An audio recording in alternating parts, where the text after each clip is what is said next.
विशेष सन्दर्भको साथमा Pashupati kitchen homes private limited, Mitra park, Chabahil. नेपालकै सबैभन्दा ठुलो फलामे छड उत्पादक कम्पनी अम्बे स्टिल्स, जे बन्छ दिगो बन्छ।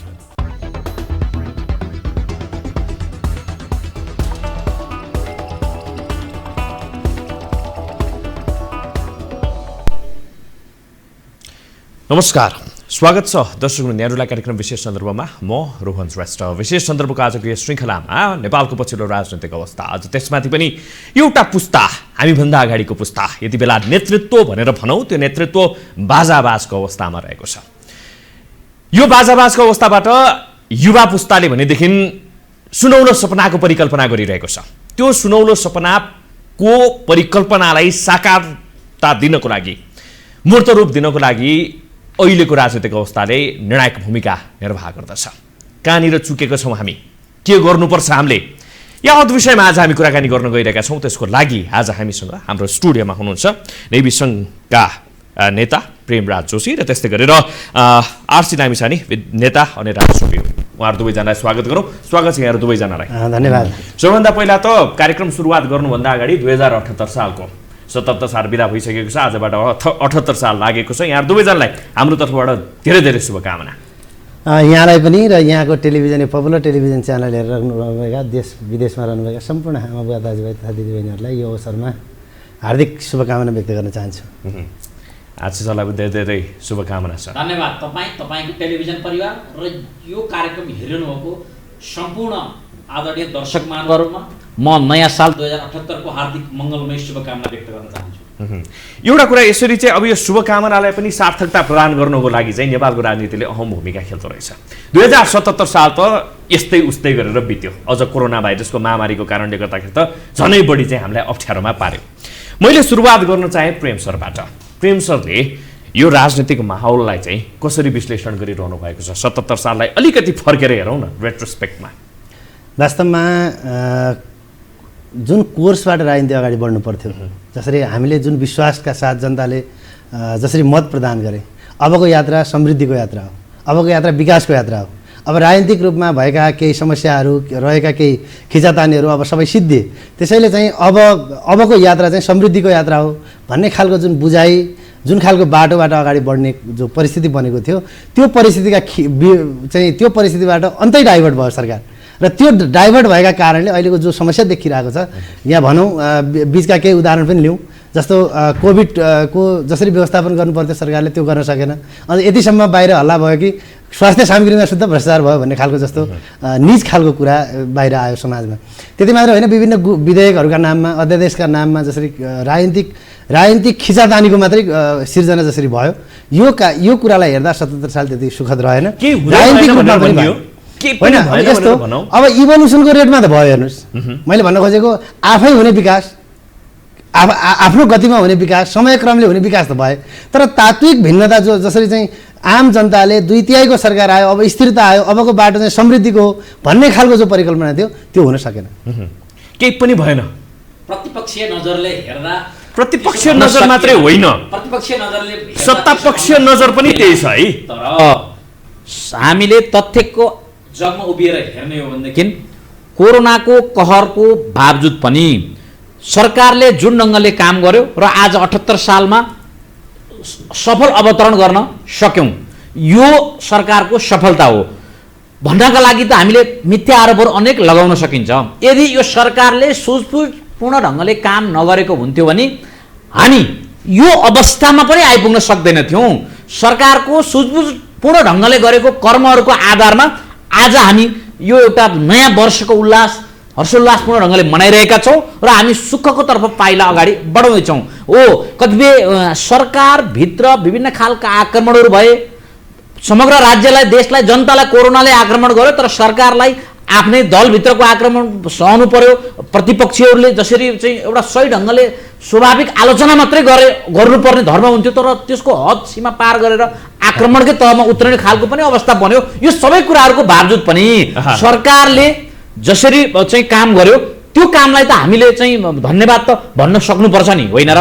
धन्यवाद भन्न सक्ने ठाउँ छ। म अलिकति थप्छु उहाँले उठाएको कुरामा। अब प्रतिपक्षले काम गर्न दिएन अथवा पार्टीभित्रै समस्या भयो भन्ने खालको जुन कुरा आएको अनि छ संसद विघटन गर्दै अब मैले कुरा बुझ्नु नसकेको कुरा आम जनताले पनि यो कुरा बुझेका छन्, सबैले बुझेका छन् जस्तो लाग्छ। पहिलो कुरा त 2/3 प्राप्त सरकार र सानो सङ्ख्यामा रहेको प्रतिपक्ष जो आफैमा चाहिँ एउटा खालको रचनात्मक हिसाबले प्रतिपक्षको भूमिका निर्वाह सम्भवतः प्रतिपक्षले त प्रतिपक्षको भूमिका पनि निर्वाह गरेको होला यसपालि। त्यही भन्न खोज्दैछु म। अब रेलिङै भएको छ जस्तो हिजो उहाँहरूको हाम्रो सरकार हुँदाखेरि उहाँहरूको जस्तो खालको हुन्थ्यो नि विरोध, त्यस्तो खालको विरोध त काङ्ग्रेसले गरेन नि त। तर त्यो नगर्दै गर्दा फेरि जनताबाट के आयो भने प्रतिपक्ष देखिएन भन्ने खालको कुरा पनि आयो। त्यो आउँदै गर्दा पनि मैले आरसीसीलाई भन्न खोजेको कुरा चाहिँ के हो भन्नुहुन्छ भने आम जनतालाई पनि यो कुरा चाहिँ जान जरुरी छ। कुरा के भने आफ्ना भित्र भएका समस्यालाई व्यवस्थापन गर्न नसकेर प्रतिपक्षलाई दोष लाउने, अझ यदि भनौँ कि ऊ विदेशी शक्तिले गरिरहेछन् भन्ने खालको हौवा पिटाउने र त्यो खालको मनोरञ्जनमा चाहिँ सरकार लिप्त भयो र आफ्नो खालको जो तार्किक समयक्रम भन्दा बढी रिभोल्युसनको रेटमा जसरी विकास निर्माणका कुरा अथवा यो संविधानलाई कार्यान्वयन गर्ने कुरा प्रदेश सङ्घ सबै ठाउँमा सरकार बनेको छ नि, स्थानीय तहसम्म सरकार बनेको छ। मुख्य कुरा त डेलिभरीको कुरा हो नि त।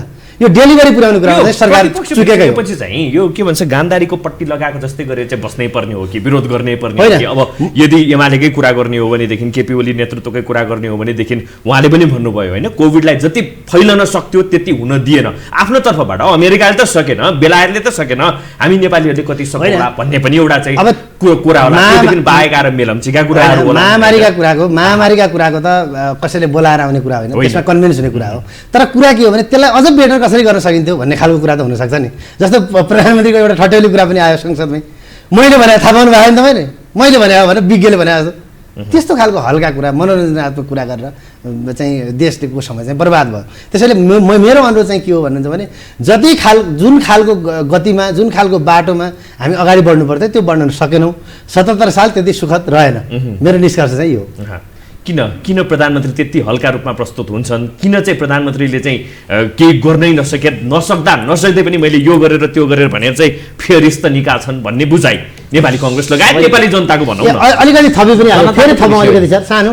ठिक छ। अब कुरा के छ भन्नुहुन्छ भने सत्ताको कुरा चाहिँ कस्तो छ भने आफ्नै निकायहरूले ल्याएको रिपोर्ट त्यसलाई पनि मिथ्याङ्कहरूमा प्रस्तुत गरेर भाषण गर्दा हेर्नुहोस्। अब डिपिआरै नभएको सडक एकाएक बन्छ त शिलान्यास गरेर हुन्छ त?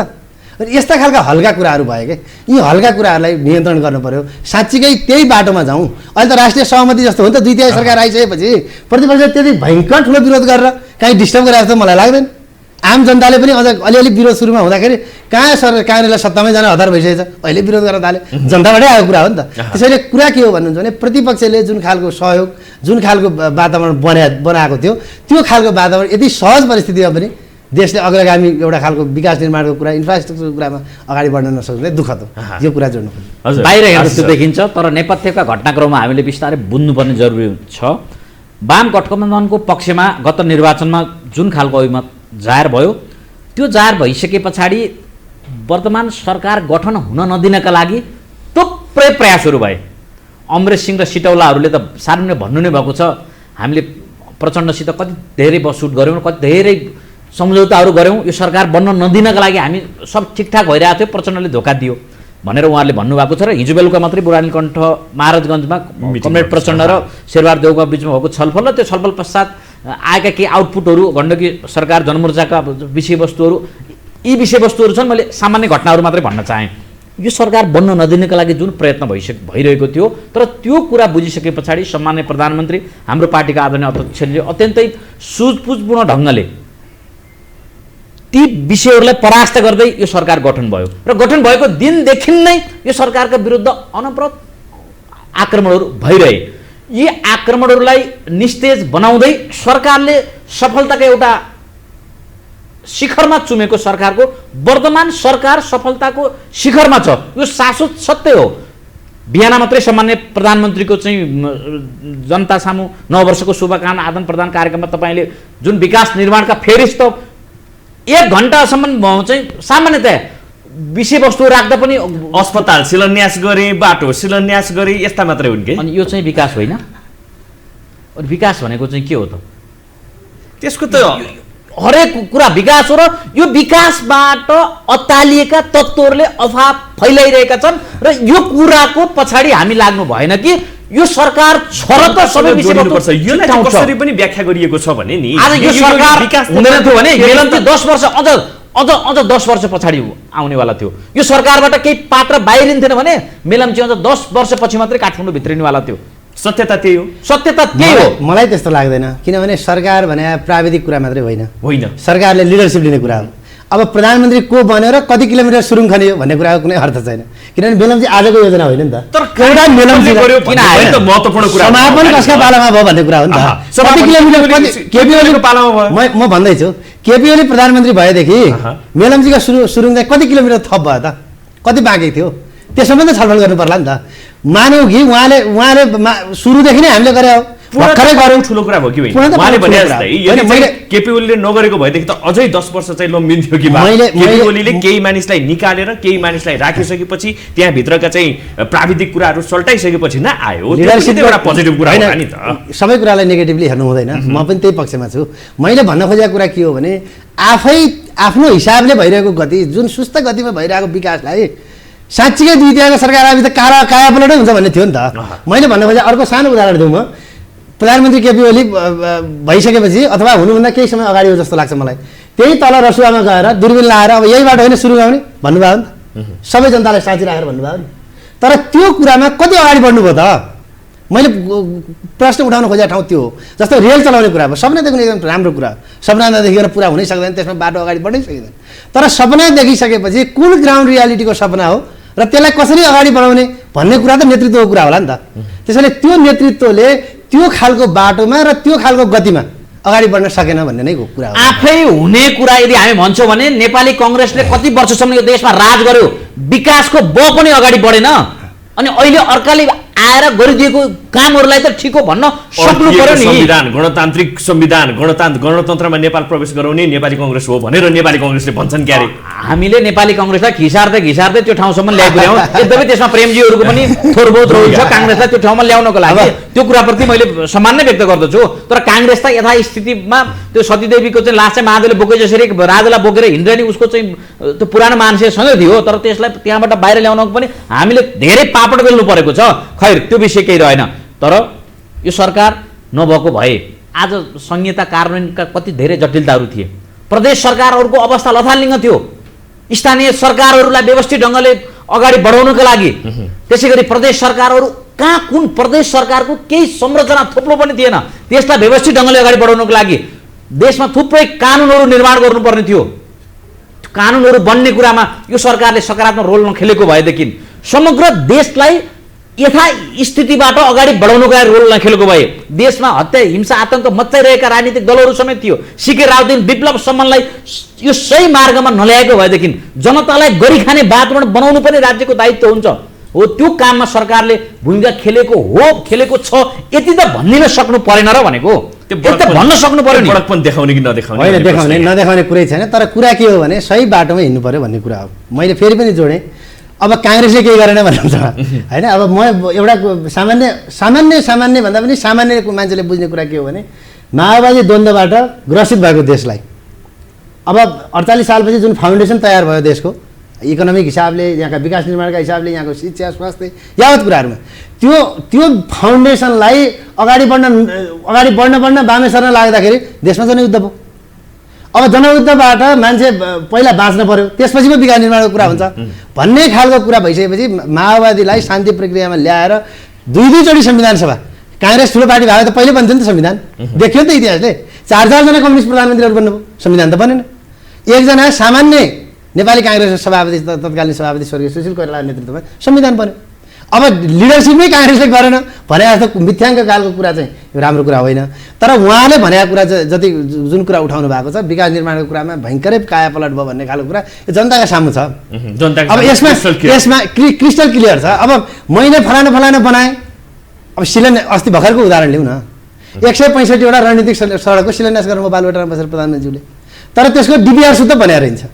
भनेपछि योभन्दा ठुलो हास्यास्पद कुरा के हुनसक्छ?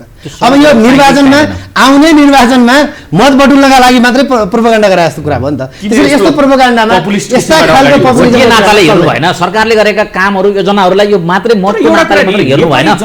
ती सडकहरू चाहिने हो कि होइन? नेपाली विकास प्रचण्ड माधव खेमा मात्रै नभएर नेपाली जनताले पनि प्रधानमन्त्रीले गरेको काम चाहिँ ठिक भएन है।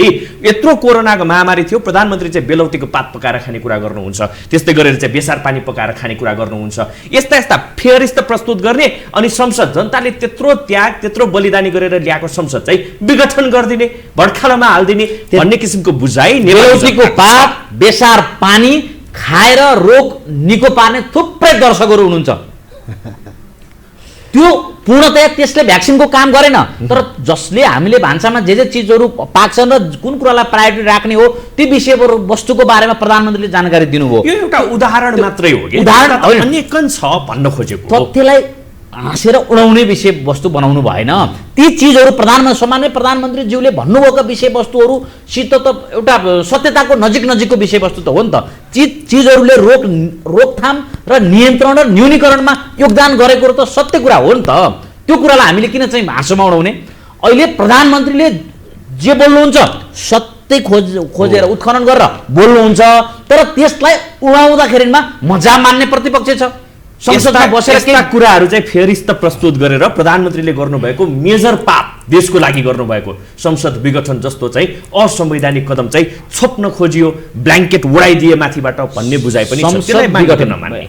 यसमा म अहिले प्रमुख प्रतिपक्षी दल लगायत अन्य प्रतिपक्षमा रहेको दलप्रति मेरो भनाइ केही छैन। श्रृङ्खला सरकार गठनदेखि आजसम्म आएर यो सरकार अबदस्त गर्नका लागि गरिएका खेलहरूको बारेमा हामी सब जानकार छौँ।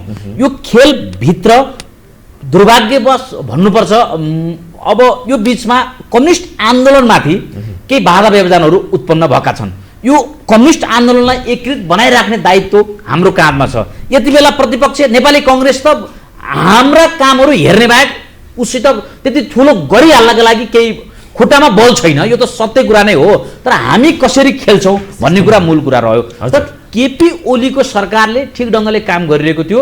यो सरकारलाई सङ्कट आइपरोस् भनेर प्रमुख प्रतिपक्ष लगायत अरू प्रतिपक्षीहरूले त्यो कामना गर्थे, तर त्यसलाई पूर्णता दिने सरकार अपदस्थ गर्नका लागि कमरेड प्रचण्ड दुर्भाग्यवश हाम्रै पार्टीका आदरणीय नेताहरू कमरेड माधव नेपाल, झलनाथ खनालहरूले यो नयाँ सालमा कसैलाई आलोचना गाली गर्नु मलाई छैन।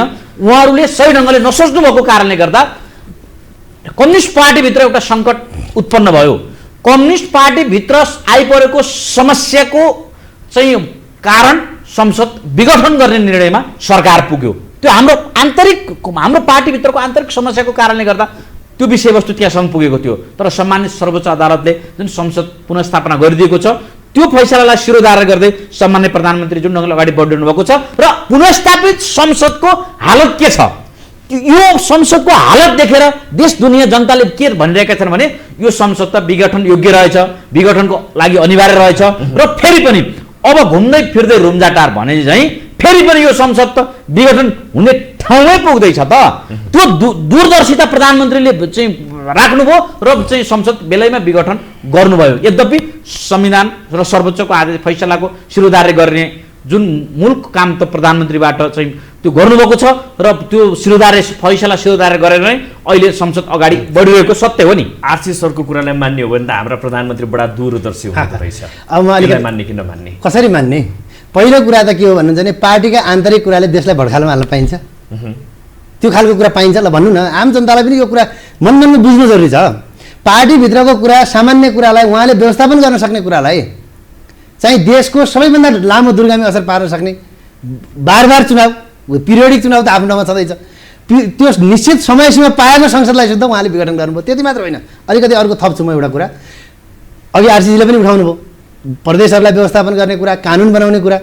म अनुरोध गरौँ, यो संसदले कति कानुन बनायो, यो संसदलाई चाहिँ सरकारले कति बिजनेस दियो, अथवा अहिले पछिल्लो कुरा संसद पुनर्स्थापना भइसकेपछि संसदको हालत बिघटन योग्य रहेछ भनेर उहाँले भन्दै हुनुहुन्छ। त्यो त सरकारको जिम्मा हो नि। संसद भने त सरकारले बिजनेस दिए सरकार संसदले गर्ने हो।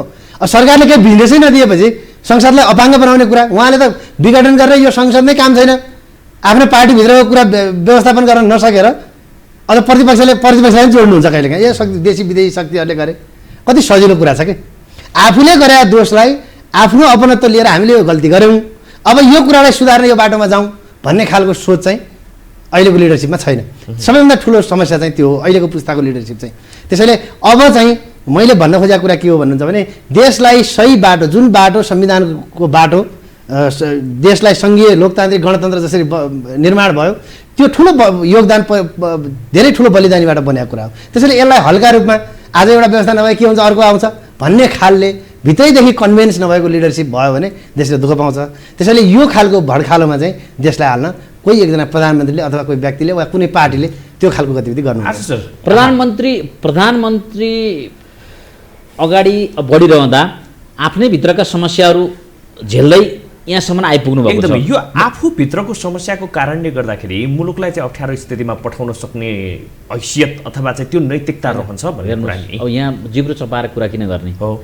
नेमकिपाभित्र आएको समस्याले देशलाई तात्विक असर गर्दैन। जनमोर्चाभित्र आएका जनमोर्चा राजनीतिक दलभित्र कुन भित्र समस्या छैन?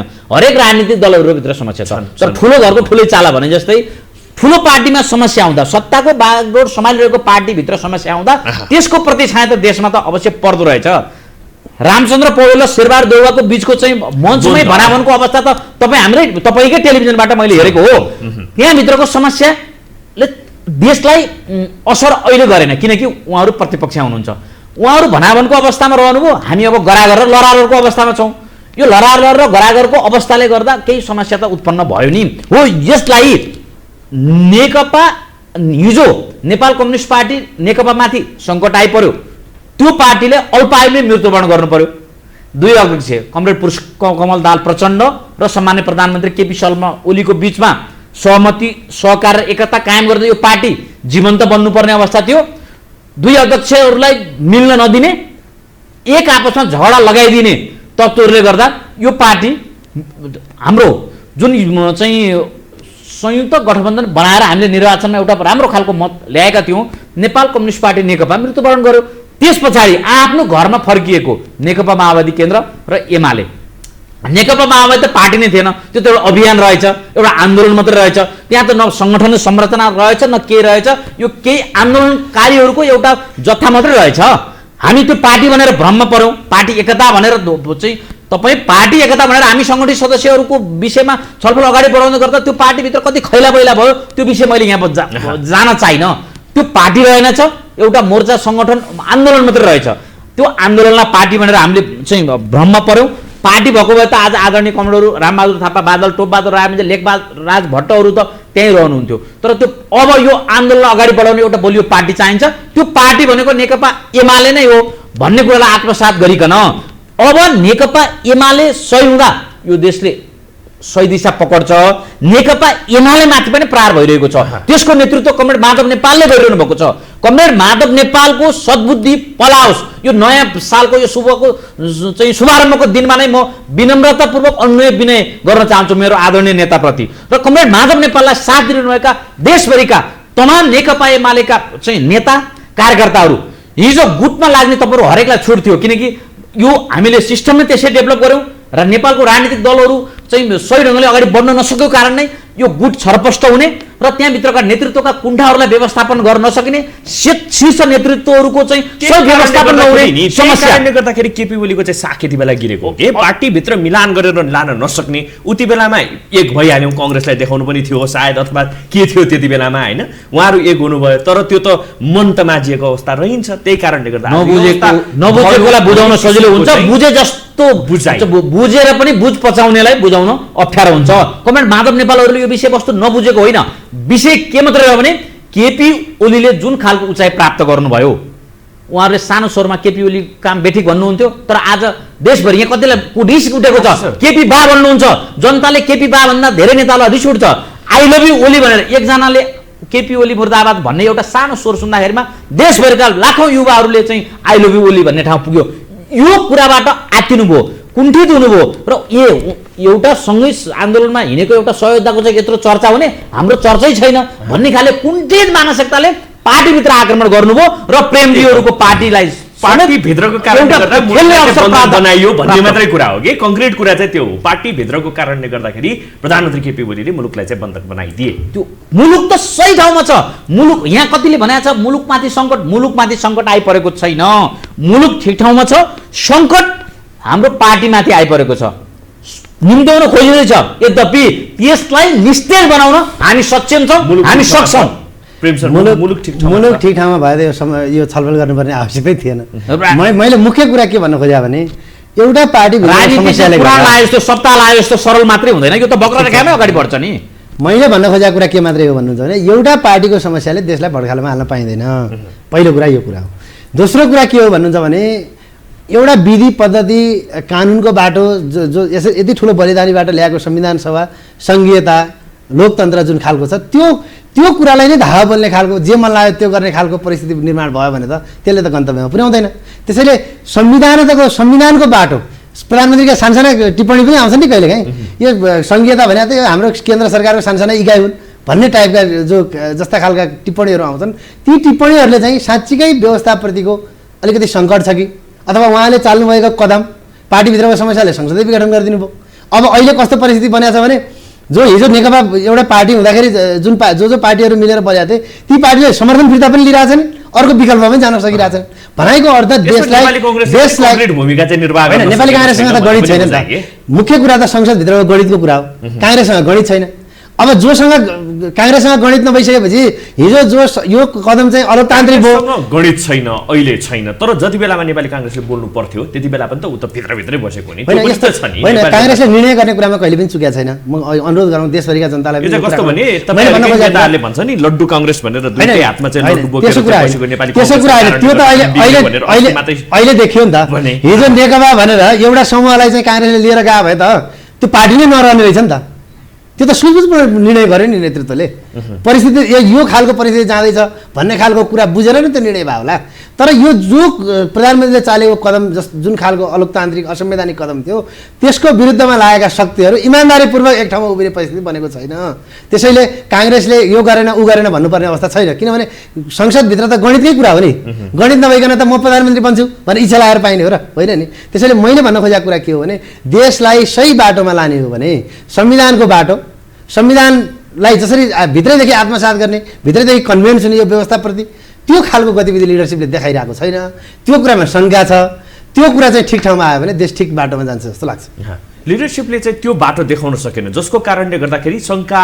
उपशङ्का आशङ्काहरूको चौघेरामा चाहिँ हामी बस्नु पर्यो भन्ने बुझाइ पनि नेपाली जनताको रहेको छ आखिर के कारणले गर्दा यो के साँच्चै नै हाम्रो यो प्राप्त उपलब्धि गुम्ने खतरा बढ्दै गएको हो हाम्रो आदरणीय नेतृत्वहरू कारणले गर्दा मुलुकमा आज यो खालको अवस्था आइपुगेको छ यो मुलुकमा यो अवस्था ल्याउनका लागि पनि नेतृत्वले थुप्रै कुर्बानी गर्नुभएको छ यदि उहाँहरू यो कुर्बानी गर्न तयार हुन्थेन भनेदेखि आज हामीले यो स्वतन्त्रता प्राप्त गर्न सक्दैनौँ ती सबै स्वतन्त्रता ल्याउनका लागि कुर्बानी गर्ने नेतृत्वलाई हामीले सम्मान गर्न सकेनौँ भनेदेखि हामी पनि असल मान्छे हुन सक्दैनौँ सबैलाई हामीले सम्मान व्यक्त गर्नुपर्छ तर समस्या यहाँनिर के छ भने राजनीतिक दलहरूभित्र जुन लामो योगदान गर्नुभएका नेतृत्वहरूको व्यवस्थापन गर्ने हिजो मातृका र विश्वेश्वरको झगडाको कारणले गर्दा जुन अवस्था सृजना भएको थियो आजको दिनमा पनि यस्तै खालका समस्याहरू विचित्र किसिमबाट हामी अगाडि बढेको भन्न खोजेको यसका लागि एउटा हामी हिजो कहाँनिर अब यो आरोप प्रत्यारोपको राजनीति भन्दा पनि अबको बाटोमा चाहिँ केन्द्रित आरोप प्रत्यारोप सुन्नुहोस्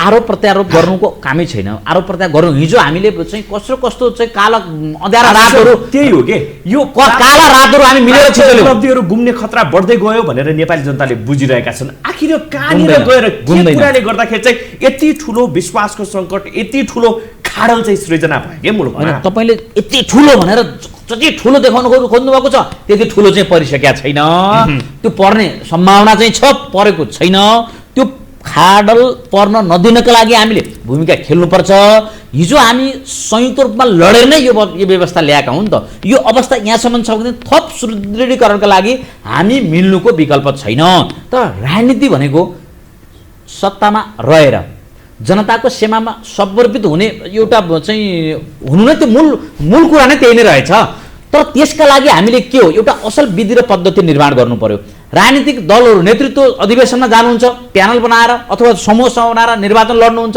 निर्वाचन एउटाले जित्छ अर्कोले हार्छ हारेकै दिनबाट उसले जित्नेका विरुद्ध षड्यन्त्र गर्छ, गुटुबुगुट चलाउँछ र चाहिँ नेतृत्वलाई असफल बनाउन लाग्छ र त्यसको चाहिँ बाचिटा देश र राज्यका अन्य अवयव निकायहरूमा पर्ने गर्छ। हो यसलाई कसरी हामीले व्यवस्थित गर्ने, नेतृत्वको व्यवस्थापन कसरी गर्ने, योगदान गरेका नेतृत्वहरूको पूर्व प्रधानमन्त्रीहरू यहाँ धेरै नाम लियो, धेरै पूर्व प्रधानमन्त्री भइसकेकोहरूले देश कसरी बनाउने भन्ने विषयमा छलफल गरेर बस्ने कि तल आलीदेखि नालीसम्म गुट कसरी बनाउने भनेर खेती गर्ने? उहाँहरूले काम पाएन। राज्यले, सरकार त एउटा सानो चिज हो, सरकार र राज्य सत्ता त धेरै त्यहाँभित्र पनि ठुलो खाडल छ। अहिले केपी ओली नेतृत्वको सरकार छ तर राज्य सत्ताभित्र केपी ओली नेतृत्वको सरकार समेत पुग्न सकेको छैन र त्यसलाई फेल बनाउनका लागि जुन तत्त्वहरू लागिरहेको छ हामी सरकारलाई प्रहार गरिरहेका छौँ। त्यो सरकारलाई फेल बनाउनको लागि राज्य सत्ताभित्र चाहिँ खेली खाइरहेका तत्त्वहरू उसलाई फेल बनाउन आक्रमणको निशानमा सरकार छ। हिजो हामी सँगसँगै आन्दोलनमा टाउको फुटाएका सहयोगदार नेताहरू अहिले मन्त्री हुनुहुन्छ। उहाँको उद्देश्य र हाम्रो उद्देश्यमा त्यति ठुलो फरक छैन। उहाँ पनि त्यत्रो योगदान गरेर आउनुभएको नेता हुनुहुन्छ। केही गरौँ भन्ने भावना त छ नि। उहाँहरूलाई केही गर्न चाहँदाखेरि हामीले बल प्रदान गर्ने हो नि त। हो त्यो बल प्रदान गर्ने सामर्थ्य हामीमा हुनुपर्छ र जुन खालको अस्तव्यस्त अवस्था सिर्जना गर्ने तत्त्वहरू छन् तिनीहरूलाई परास्त गर्नुपर्छ।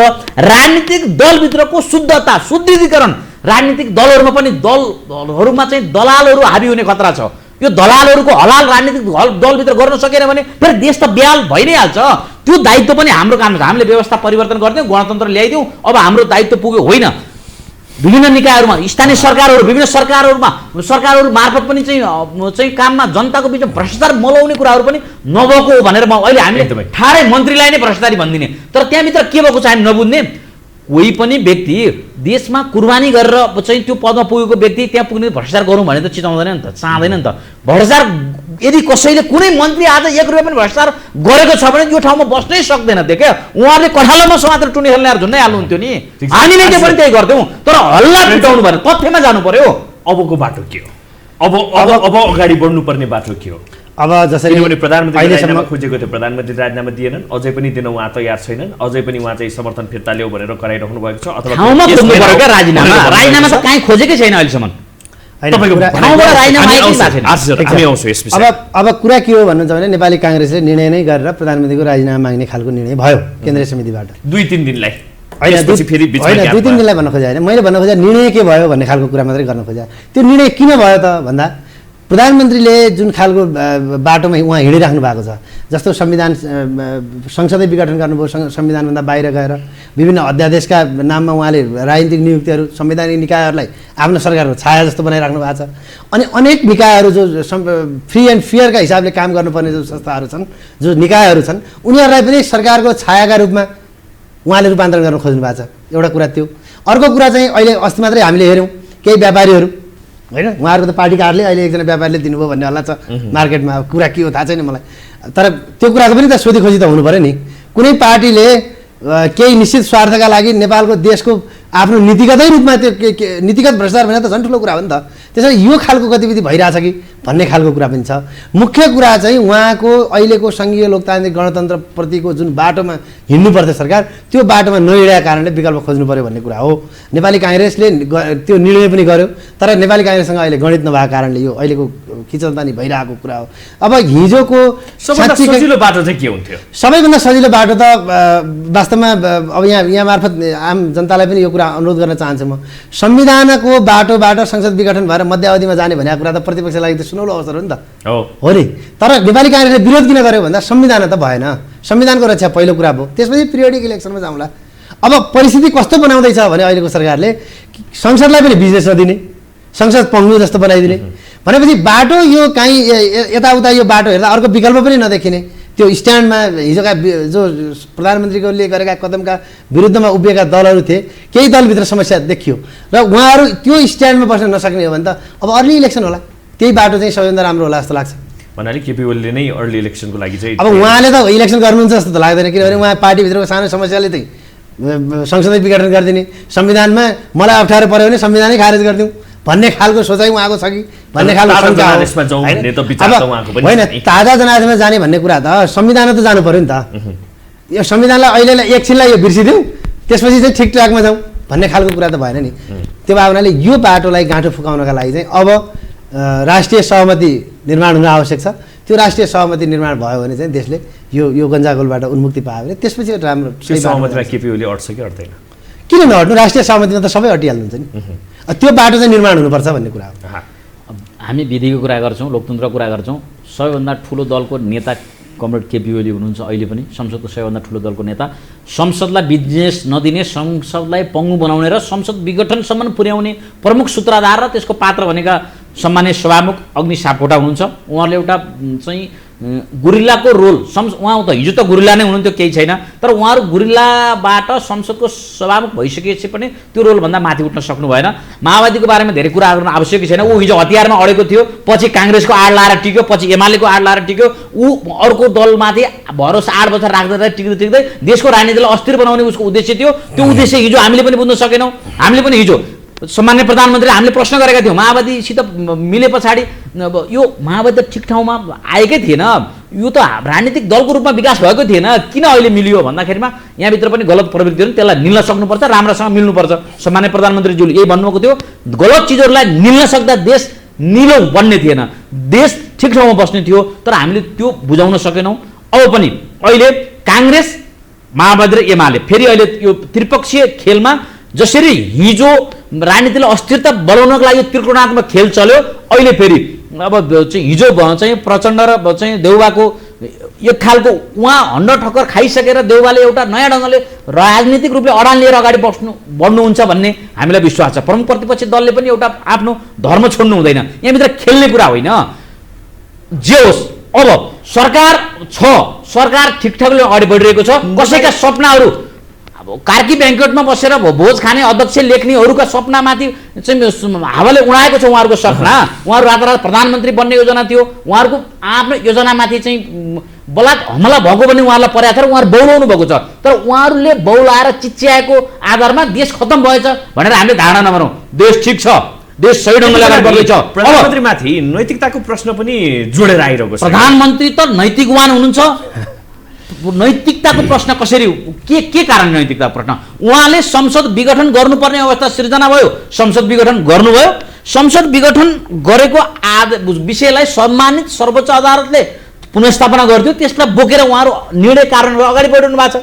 प्रधानमन्त्री ठिक बाटोमा हुनुहुन्छ, उहाँले भन्नुभएको छ मलाई हटाऊ, अर्को आएर यहाँ बस, खुला रूपमा उहाँले आह्वान गर्नुभएको छ, मलाई दिएको समर्थन फिर्ता ल्याऊ भन्नुभएको छ। अनि केपी ओलीको रिस मात्रै गरेर भएन। केपी ओलीले भनिरहनु भएको छ, केपी ओली दक्षिण एसियामा अथवा तिमीहरूले कुनै एउटा फेस सबैभन्दा उचाइ प्राप्त गरेर राजनेताको हाइट बनाउनु भयो, किन आत्तिएको, किन मूर्छित भएको? उनीहरूले चाहिँ केही पनि किसिमको चाहिँ कङ्क्रिट डिसिजन प्लान अगाडि लान सकेको अवस्थै रहेको छैन। यत्रो समय बितिसक्यो, ईर्ष्या गरेर हुन्छ, रिस गरेर भएन नि। प्रधानमन्त्रीको ईर्ष्या गरेर प्रतिपक्ष।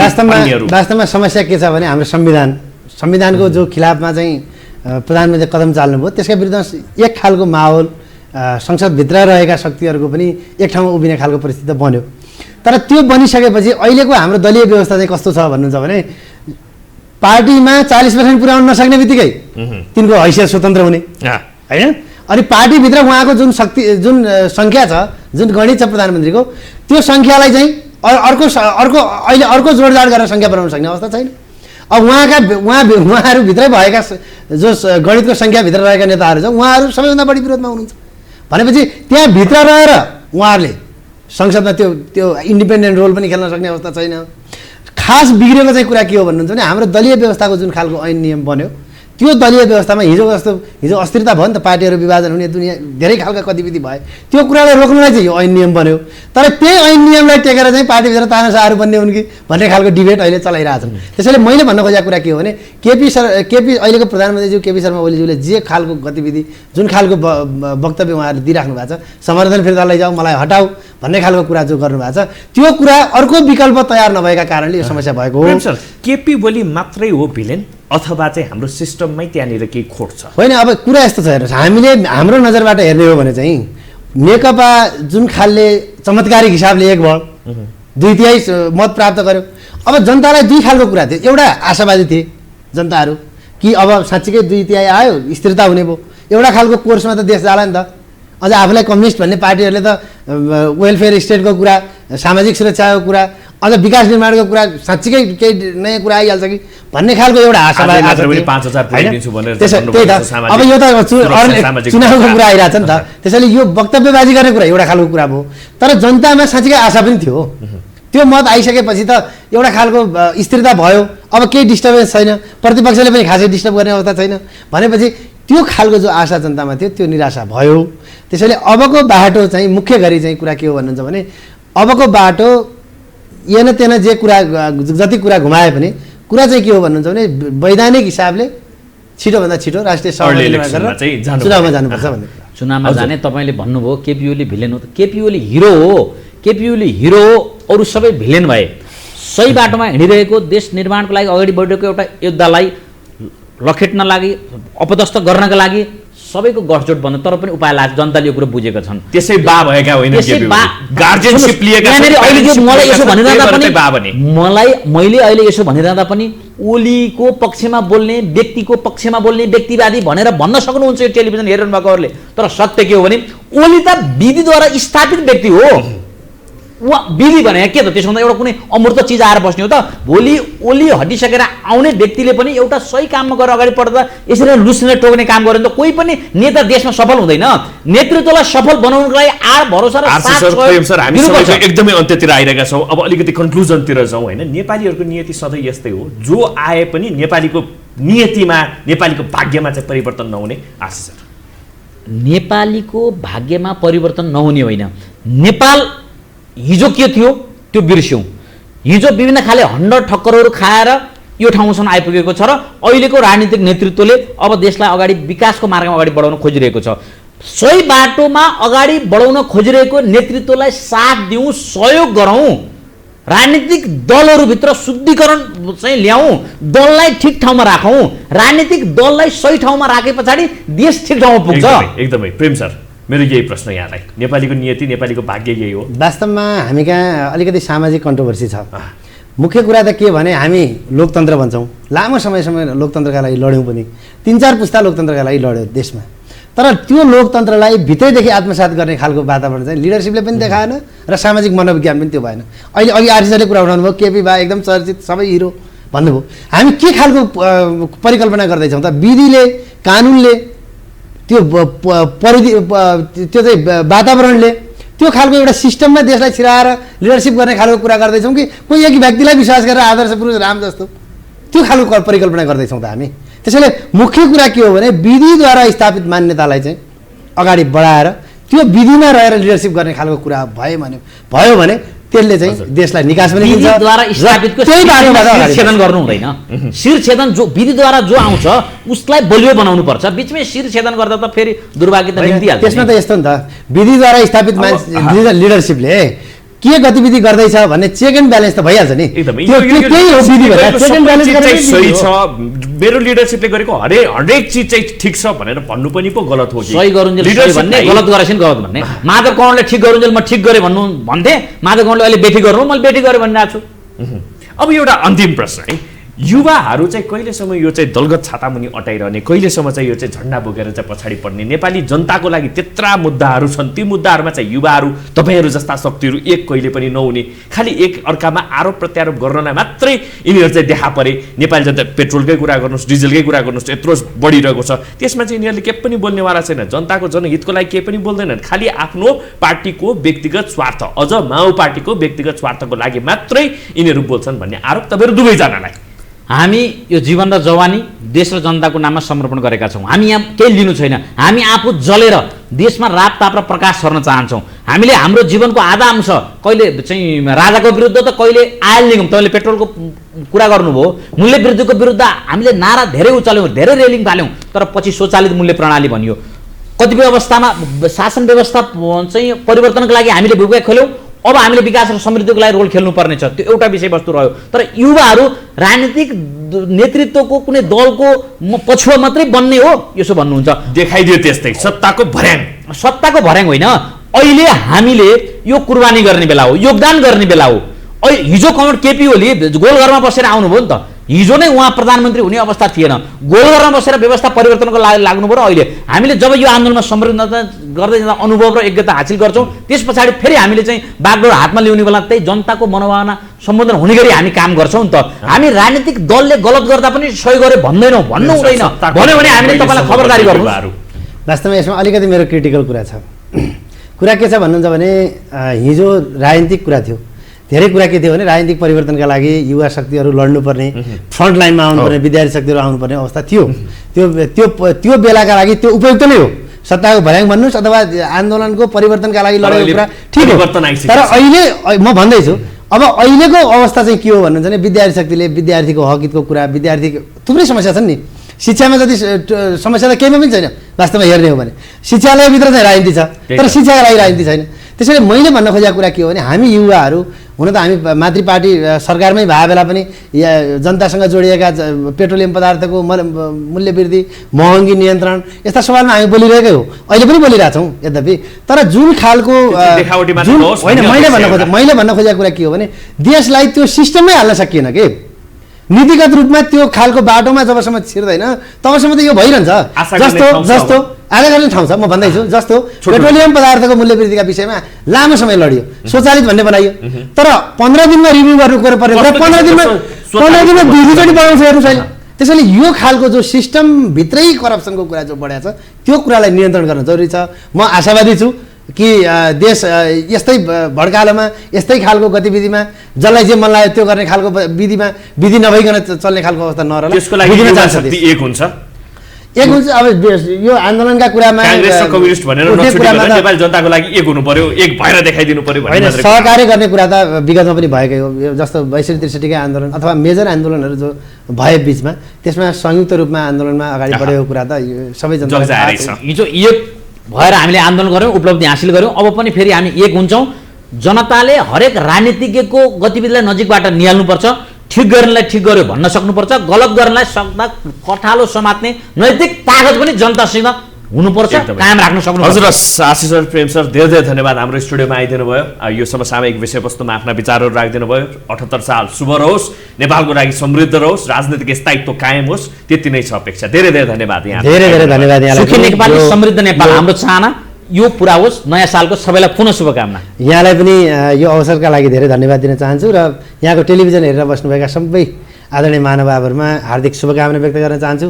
जुन खालको राजनीतिक खिचातानीको वर्ष हामीले बेहोर्नु पर्यो विगत 3 वर्ष हेर्दाखेरि यो खालको वातावरणबाट चाहिँ अब छुटकारा मिलोस्। 78 सालले नयाँ खालको उमङ्ग, नयाँ खालको जोश प्राप्त होस्। हजुर धेरै धेरै धन्यवाद। दर्शकवृन्द यहाँलाई पनि धेरै धेरै धन्यवाद आज हामीलाई साथ दिनुभएकोमा। हेर्दै रहनुहोला, यो हो टेलिभिजन। नमस्कार।